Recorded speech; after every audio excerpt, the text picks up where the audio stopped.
শুধু যুদ্ধ বা ভূ রাজনীতি নয়, এখন ইরানের সাধারণ মানুষের সামনে সবচেয়ে বড় হুমকি তীব্র পানি সংকট। জলবায়ু পরিবর্তন, টানা খরা আর অপরিকল্পিত পানি ব্যবহারের কারণে নদী-নালা আর হ্রদগুলো দ্রুত হারিয়ে যাচ্ছে।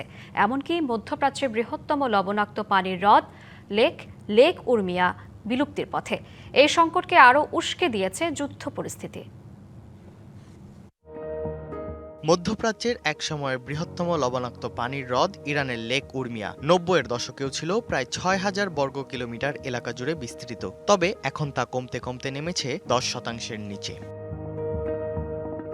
একের পর এক খরা, নদীগুলোর উপর নির্মিত ৬০টিরও বেশি বাঁধ এই হ্রদের পানির উৎস পুরোপুরি বন্ধ করে দিয়েছে। কৃষিকাজের জন্য যত্রতত্র ভূগর্ভস্থ পানি উত্তোলন এবং ক্রমবর্ধমান তাপমাত্রা এই সংকটকে আরও জোরালো করেছে। শুধু উর্মিয়াই নয়, রাজধানী তেহরানের অন্যতম প্রধান পানির উৎস লার মতো বড় বড় বাঁধগুলোর পানির স্তরও আশঙ্কাজনকভাবে নেমে গেছে। ২০২৩ থেকে ২৫ সালের হিসেবে ইরানের ৯,২০,০০,০০০ মানুষ বছরে প্রায় ১ বিলিয়ন কিউবিক মিটার পানি ব্যবহার করছেন। এটি দেশটির নবায়নযোগ্য পানি সম্পদের চেয়েও ১৩ বিলিয়ন কিউবিক মিটার বেশি। এই মোট পানির ৯১%ই চলে যায় কৃষি খাতে, কিন্তু জরাজীর্ণ সেচ ব্যবস্থার কারণে তার বড় অংশই অপচয় হয়। নগদ নিয়ে এলো হার না মানা হার অফার। সর্বনিম্ন ১০,০০০ টাকা রেমিটেন্স নগদে পাঠালে থাকছে স্বর্ণের হার জেতার সুযোগ। এর ওপর যুক্ত হয়েছে যুদ্ধ পরিস্থিতি। সংঘাতের শুরুর দিকে ইরানের বেশ কিছু প্ল্যান্ট এবং পাইপলাইন ক্ষতিগ্রস্ত হওয়ায় সংকট আরও তীব্র হয়েছে।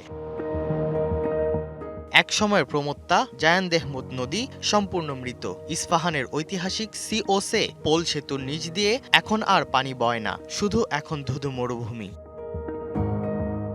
পরিসংখ্যান বলছে ইরানের প্রায় ২৭,০০০ গ্রামের ১ কোটিরও বেশি মানুষ এখন তীব্র পানি সংকটে ভুগছেন।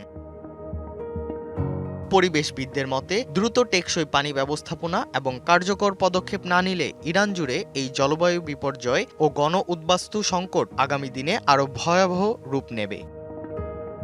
ইর্তেজা চৌধুরী, ডিবিসি নিউজ ডেস্ক।